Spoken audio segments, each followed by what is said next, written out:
नमस्कार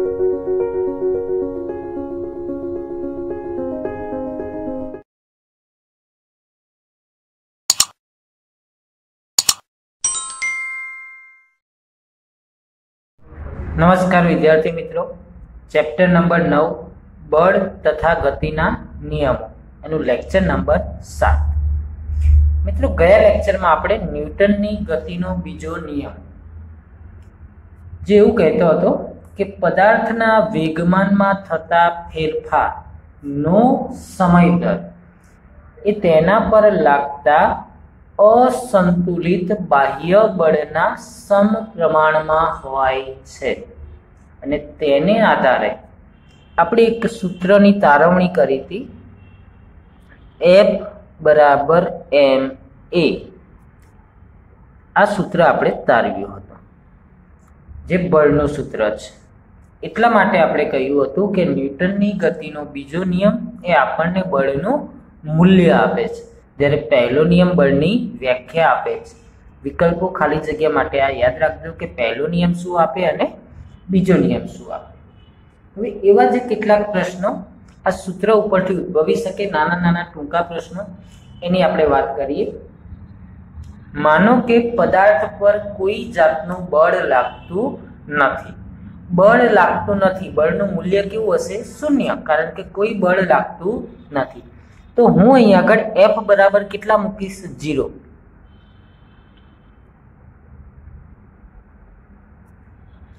0 बराबर ma એવું કહી શકાય, કેમ? પદાર્થ ઉપર કોઈ બળ લાગતું નથી એટલે કે F બરાબર 0।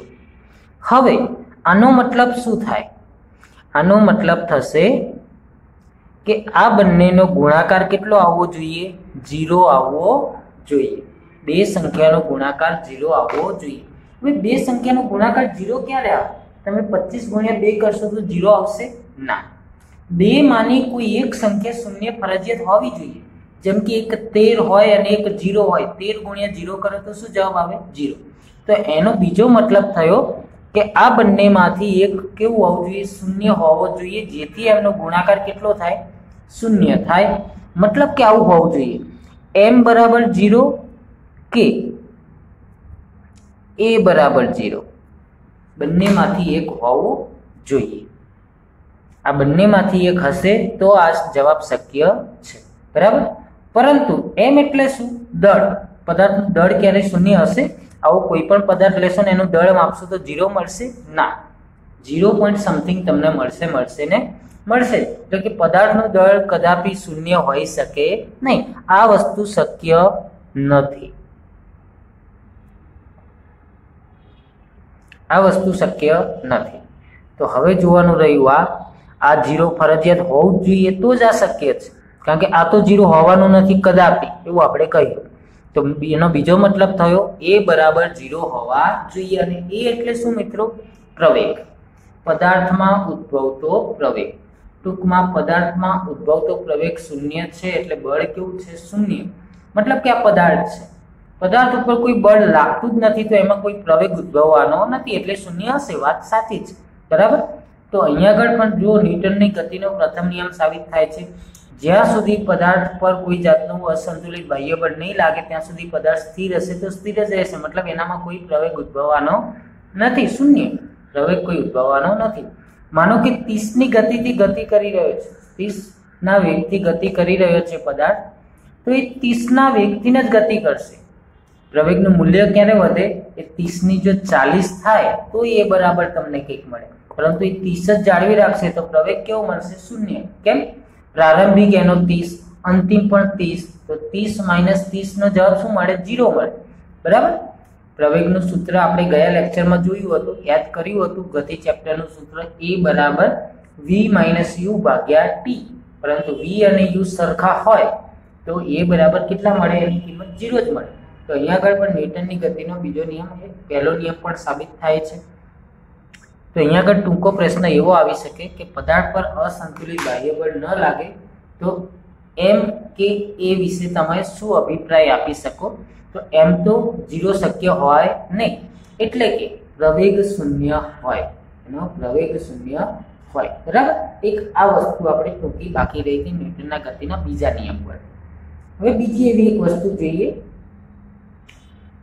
ન્યૂટનની ગતિનો બીજો નિયમ છે પહેલા નિયમ સાથે સુસંગત છે, અથવા તો પહેલો નિયમ એ બીજા નિયમની રજૂઆત કરે છે, અથવા તો બીજા નિયમ પરથી પહેલો નિયમ કેવી રીતે ઉપજાવી શકાય એની આગળ ઉપજાવ્યો છે, છતાં પણ આપણે ઉપજાવવો હોય તો આપણે આવું એક સૂત્ર જોયું હતું F બરાબર ma, પણ આ કઈ રીતે આવ્યું હતું તો અહીંયા આગળ a નું સૂત્ર હતું ને એની જગ્યાએ આપણે a લખ્યા હતા. તો ખરેખર આવું હતું F બરાબર m કૌંસમાં v માઇનસ u ભાગ્યા t. આના પરથી આપણે એ મૂક્યો હતો, બરાબર. આ t અહીંયા ભાગાકારમાં છે, સામે જાય તો ગુણાકારમાં આવી જશે. ઓકે, માટે f ગુણ્યા t બરાબર m કૌંસમાં v માઇનસ u આવું સૂત્ર બને. હવે જો પદાર્થ પર કોઈ જાતનું બાહ્ય બળ ન લાગતું હોય, ન્યૂટનની ગતિનો પ્રથમ નિયમ શું કહે છે? જ્યાં સુધી પદાર્થ પર અસંતુલિત બાહ્ય બળ ન લાગે તો આપણે ધારીએ કે પદાર્થ પર કોઈ જાતનું બાહ્ય બળ લાગતું નથી, તો f બરાબર શું હશે? 0 હશે. હવે 0 ગુણ્યા t કરશો તો જવાબ શું મળી જશે? 0. એટલે કે પદાર્થ પર બાહ્ય બળ ન લાગે તો f બરાબર 0 લેવાના. માટે અહીંયા આગળ કિંમત મૂકીએ 0, તો 0 ગુણ્યા t એટલે 0.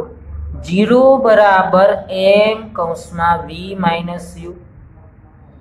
0 બરાબર m કૌંસમાં v માઇનસ u. આનો અર્થ થયો, આ m અંદર ગુણી દઉં હું તો 0 બરાબર mv માઇનસ mu. mu આ બાજુ જાય તો પ્લસ mu થાય, એટલે કે mv બરાબર mu આવું થશે. mu આ બાજુ લાય એટલે પ્લસ થઈ ગયા, બરાબર છે. બંને બાજુ mm જતા રહે, મતલબ કે v બરાબર u. તો જો v એટલે શું? અંતિમ વેગ.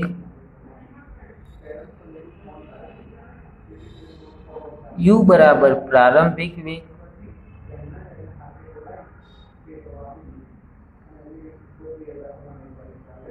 ઓકે, અંતિમ વેગ બરાબર પ્રારંભિક વેગ. અંતિમ અને પ્રારંભિક વેગ સરખા છે. આનો મતલબ શું થાય? માનો કે આ પદાર્થ અહીં સ્થિર પડેલો છે, તેનો પ્રારંભિક વેગ કેટલો? 0. અંતિમ વેગ કેટલો? 0. એનો બીજો અર્થ કે બંને 0 છે, મતલબ કોઈ બળ લાગ્યું નથી. જો બળ લાગ્યું હોત તો પ્રારંભિક 0 હોત, પણ અંતિમ કેવો હોત? કઈક વેગમાં હોત.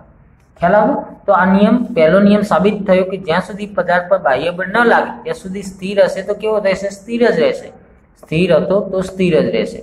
30 ની ગતિથી ગતિ કરતો હતો, 30 ના વેગથી, તો એનો વેગ કેટલો રહેશે? 30 જ રહેશે. v બરાબર પ્રારંભમાં જેટલો હોય એટલો જ અંતિમ રહે.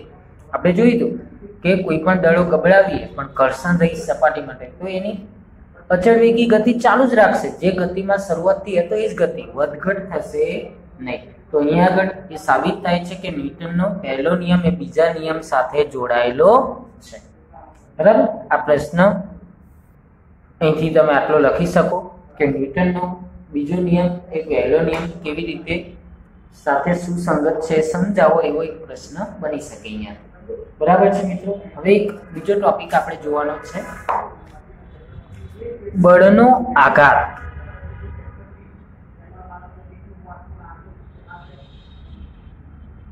બળનો આઘાત.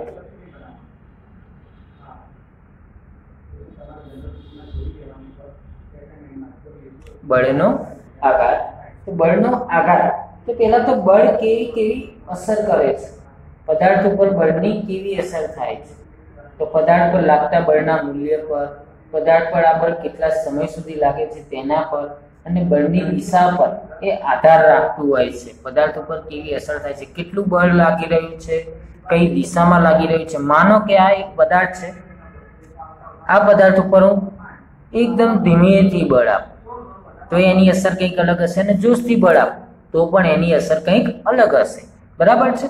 તો પદાર્થ પર લાગતા બળનું મૂલ્ય એ પદાર્થ પર કેવી અસર થશે એના પર આધાર રાખતું હોય છે.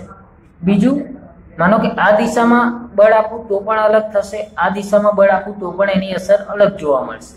આ દિશામાંથી આપું, આ દિશામાંથી આપું, આ દિશામાંથી આપું, આ દિશામાંથી આપું, તો બળની દિશા કઈ છે એના પર પણ ડિપેન્ડ કરે છે, બરાબર. તો બળનો આઘાત એ ખાસ તો એના સમય, કેટલા સમય સુધી આપણે જોયું હતું, ગાડીને ધક્કો થોડા સમય માટે આપો, વધુ સમય આ માટે આપો, બરાબર.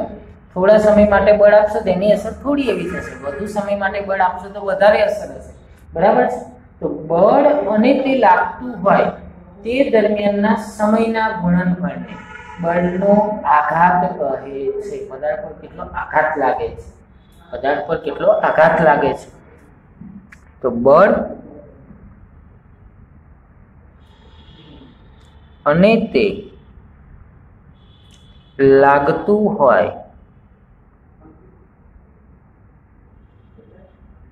બળ અને તે લાગતું હોય તે દરમિયાનના સમયના ગુણનફળને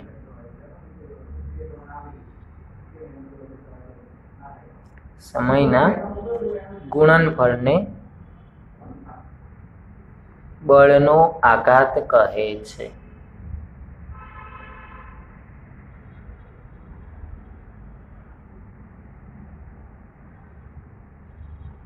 ને શું કહે છે? બળનો આઘાત કહે છે. એટલે કે બળનો આઘાત બરાબર, બળનો આઘાત આપણે કોને કહ્યો? તો બળ અને જે લાગતું હોય એ સમયગાળો, એટલે કે બળ અને લાગતું હોય એ સમય, એ બંનેનું ગુણનફળ એટલે ગુણાકાર. તો બળનો આઘાત બરાબર બળ ગુણ્યા સમય. બળના આઘાતની સંજ્ઞા છે I.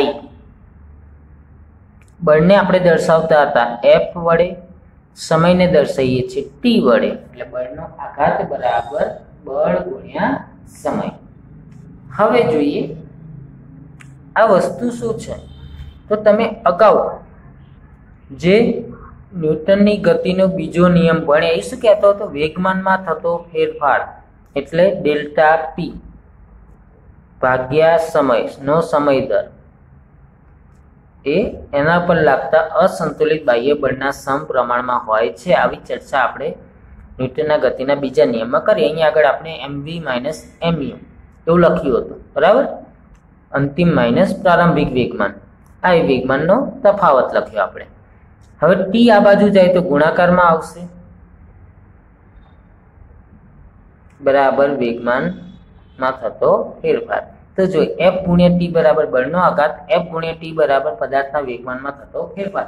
ટૂંકમાં વિકલ્પો માટે ખાસ બળનો આઘાત ઇઝ ઇક્વલ ટુ પદાર્થના વેગમાનમાં થતો ફેરફાર. બંને વસ્તુ એક જ છે. બળનો આઘાત કોના બરાબર હોય? તો વેગમાનમાં થતા ફેરફાર.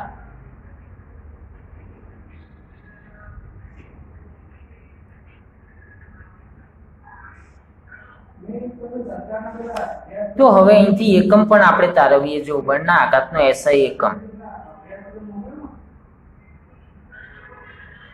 SI એકમ, તો બળનો એકમ શું થાય છે? ન્યૂટન. બળનો એકમ શું થાય છે? ન્યૂટન. બીજો એકમ આપણે તારવ્યો હતો, હું તમને બતાવી પણ દઉં. કિલોગ્રામ મીટર પ્રતિ સેકન્ડ સ્ક્વેર. બળનો SI એકમ ગયા લેક્ચરમાં તારવેલો છે ન્યૂટન, પરંતુ સૂત્ર પરથી તારવીએ તો દળનો એકમ કિલોગ્રામ અને પ્રવેગનો એકમ મીટર પ્રતિ સેકન્ડ સ્ક્વેર, બરાબર. તો આ એકમ અહીંયા આગળ ગણીએ બળનો આપણે કિલોગ્રામ મીટર પ્રતિ સેકન્ડ સ્ક્વેર ગુણ્યા સમયનો એકમ સેકન્ડ. હવે આ સેકન્ડ સ્ક્વેર ક્યાં છે? ભાગાકારમાં, એટલે આ રીતે લખીએ કિલોગ્રામ પ્રતિ મીટર, કિલોગ્રામ મીટર પ્રતિ એટલે ભાગાકારમાં સેકન્ડનો સ્ક્વેર છે ગુણ્યા, તો અહીંયા આગળ S એટલે કે 1 સેકન્ડ અને અહીંયા સ્ક્વેર છે એટલે અહીંથી ઉડાડી દઈએ, બરાબર. નીચે એક જ વચ્ચે એટલે કે કિલોગ્રામ મીટર ભાગાકારમાં છે એટલે પ્રતિ કરીને સેકન્ડ લખી શકાય, બરાબર છે. વર્ગ હતો એટલે 2 વાર, તો એક વાર ઉડી ગઈ સેકન્ડ, તો 1 સેકન્ડ વધી, ભાગાકારમાં છે એટલે પ્રતિ. તો બળનો આઘાતનો SI એકમ કિલોગ્રામ મીટર પ્રતિ સેકન્ડ. હવે આપણે વેગમાન ભણેલા છીએ અગાઉ, એનો SI એકમ જોઈએ. તો તો અહીંયા આગળ આપણે વેગમાન ભણ્યા હતા મિત્રો, અને એનો SI એકમ હતો કિલોગ્રામ મીટર પ્રતિ સેકન્ડ. તો તમે જોઈ શકો છો વેગમાન અને બળના આઘાતનો SI એકમ એક જ છે. તો આ પણ વિકલ્પમાં પૂછાય છે કે વેગમાન અને ખાલી જગ્યાનો એકમ સમાન છે અથવા તો કોનો એકમ છે, કિલોગ્રામ મીટર પ્રતિ સેકન્ડ એ કોનો એકમ છે. તો બંનેનો કહી શકો તમે, બળનો આઘાત અને વેગમાન બંનેનો એકમ તમે કહી શકો. બરાબર છે. તો અહીંયા આગળ ન્યૂટનના ગતિના બીજા નિયમ વિશેની સમગ્ર વાત પૂર્ણ થાય છે. હવે એક કારણ છે જે સારું એવું છે, જે ન્યૂટનના ગતિના બીજા નિયમ પર આધારિત છે કે ક્રિકેટ મેચ દરમિયાન તમે ક્રિકેટ મેચ જોતા હોય તો એ દરમિયાન મેદાન પર ઉભેલો ફિલ્ડર એ જ્યારે કેચ કરે છે, દડાનો કેચ કરે છે, ત્યારે તમે જોયું હોય તો પોતાનો હાથ કેચ કરતી વખતે પાછળની તરફ લઈ જાય છે. એવું કેમ કરે છે? કેમ એ દડો આવતો એ બાજુ હાથ નાખતો નથી? કેમ એ દડો જેમ આવતો જાય પાછળની તરફ હાથ ખેંચતા જશે? એટલે આ રીતનો હાથ થતો હશે. બરાબર? તો આવું કેમ કરે છે? તો એની પાછળ પણ વિજ્ઞાન રહેલું છે. તો દડાનો કેચ કરતી વખતે હાથને પાછળની બાજુ લઈ જવાથી ફિલ્ડર ખૂબ ઝડપથી, દડો કેવો આવતો હોય? ખૂબ ઝડપથી આવતો હોય. એ ખૂબ ઝડપથી ગતિ કરતા દડાનો વેગ શૂન્ય કરવા માટે લાગતો સમય વધારી નાખે છે. શું વધારે છે? સમય. ને તેથી દડાનો પ્રવેગ ઘટે છે. આવું કેમ થાય? જો એનું કારણ સમજીએ. પ્રવેગનું સૂત્ર શું છે? A બરાબર V માઇનસ U ભાગ્યા T. સમય ક્યાં છે? ભાગાકારમાં. હવે જેમ મોટી સંખ્યા વડે ભાગો એમ જવાબ કેવો આવે? નાનો આવે. તમે કોઈ પણ સંખ્યાને મોટી સંખ્યા વડે ભાગતા જાઓ જવાબ કેવો આવે? નાનો આવે. તો દેખીતું છે ફિલ્ડર કેચ કરવા પોતાનો સમય વધુ લેશે, એટલે હાથ પાછો ખેંચશે દડાની દિશામાં, તો સમય વધશે તો દડાનો પ્રવેગ ઘટશે. દડાનો પ્રવેગ ઘટશે, આથી એનો આઘાત F બરાબર ma. પ્રવેગ ઘટ્યો એટલે એનું બળ પણ કેવું થશે? ઘટશે. તો એના ઉપરથી આઘાત શું થાય છે? ઘટાડી શકાય. એટલે કે દડાને રોકવા માટે ફિલ્ડરે નાના મૂલ્યનું બળ લગાવવું પડે. એ ઓછો છે માટે બળ પણ કેવું લગાવવું પડશે? ઓછું. બળ ઓછું લાગે. પરિણામે ફિલ્ડર કોઈ પણ જાતની ઈજા વગર સરળતાથી પોતાનો કેચ, દડાનો કેચ પકડી શકે છે. તો મેઇન રીઝન શું મિત્રો? કે જે દડો આવે છે ખૂબ જ ઝડપથી આવી રહ્યો છે, જે ઝડપથી હાથમાં લઈશું તે દડો વાગી શકે છે, ઈજા થઈ શકે છે. એટલે સમય વધાર્યો એટલે પ્રવેગનું મૂલ્ય કેવું થયું? નાનું થયું. પ્રવેગનું મૂલ્ય નાનું થયું એટલે બળ કેવું થયું? નાનું થયું. બળ નાનું થયું એટલે કોઈ પણ એક તો ઓછા મૂલ્યનું બળ આપવું પડશે ફિલ્ડરે, અને કોઈ પણ જાતની એને ઈજા પહોંચશે નહીં. બરાબર? જો દડાને અચાનક રોકવામાં આવે, આ હાથ આ રીતનો પાછો ના ખેંચીને દડો આવતો આ રીતનો અચાનક રોકવામાં આવે તો તેનો વેગ કેવો હોય? ખૂબ જ મોટો, અને ટૂંકા સમયમાં કેવો થઈ જાય? શૂન્ય. કારણ કે તમે એને રોક્યો, ટૂંકા સમયમાં વેગ કેવો થઈ જશે? શૂન્ય થઈ જશે. આથી દડાના વેગમાનમાં થતા ફેરફારનો દર કેવો હશે? મોટો. સમય ઓછો રહ્યો એટલે વેગમાનમાં થતો ફેરફાર કેવો થશે? મોટો રહેશે. આથી કેચ પકડવા માટે વધારે બળ લગાડવું પડશે, ને એનાથી હથેળીમાં ઈજા થવાની પણ સંભાવના રહેલી હોય છે. બરાબર? ચલો, એવું એક બીજું કારણ છે મિત્રો કે કરાટેનો ખેલાડી એક જ ઝટકામાં બરફની પાટ આ રીતની મૂકી હોય બે ટેકા ઉપર, તો એક જ ઝટકામાં આ રીતનો હાથ ઉપર મારશે આ રીતનો અને તોડી નાખે. એ ક્યારેય તમે જોયું છે આ રીતનું ધીમે ધીમે આમ કરતો હોય? ના. એ શું કરશે? પેલા આ રીતનો હાથ ઉપર રાખશે અને પછી એક જ ઝટકામાં તોડી નાખશે. તો આવું કેમ થાય છે? એવું કેમ કરે છે? એક જ ઝટકામાં ફટાક શેરી કેમ મારે છે? કેમ વધુ લાંબા સમય સુધી નહીં લેતો? તો એના પાછળ પણ આ જ જવાબદાર છે. જો વધુ સમય લે છે તો પ્રવેગનું મૂલ્ય કેવું આવશે? નાનું આવશે. પ્રવેગનું મૂલ્ય નાનું આવશે એટલે બળ કેવું આવશે? નાનું આવશે. જો હવે એનું કારણ સમજીએ. કરાટેનો ખેલાડી ખૂબ જ મોટા વેગથી ખૂબ ઓછા સમયગાળામાં બરફની પાટ પર ઝટકો મારે છે, જેના લીધે બરફની પાટ મોટા મૂલ્યનું બળ F લાગે છે. બળ ઘટશે, તમે વધુ સમય લેશો, ધીમે ધીમે મારશો એટલે સમય વધશે. બરાબર? સમય વધુ લેશો એટલે પ્રવેગ શું થાય? ઘટે. ભાગાકારમાં મોટી સંખ્યા એટલે પ્રવેગ શું થાય? ઘટે. પ્રવેગ ઘટે તો શું ઘટે? બળ ઘટે, કારણ કે એમ તો અચળ હોય છે. પ્રવેગ ઘટ્યો એટલે બળ ઘટે. બળ ઓછું લાગશે તો પાટ તૂટશે નહીં. આપણે બળ કેવું લગાડવાનું છે? વધુ, તો પાટ તોડી શકાય. બરાબર? તો બળ વધુ જોઈતું એના માટે તમારે શું વધારવું પડે? પ્રવેગ વધારવો પડે. અને પ્રવેગનું મૂલ્ય વધુ જોતું હોય તો સમય શું કરવો પડે? ઘટાડવો પડે. એટલે કરાટેનો ખેલાડી ઓછો સમયગાળો લે છે એને મારવામાં. બરાબર છે? તો મિત્રો, અહીંયા આગળ ન્યૂટનના ગતિના બીજો નિયમ અને એને લગતા મુદ્દાઓ આપણે ફિનિશ કરીએ છીએ. જય હિન્દ, જય ભારત.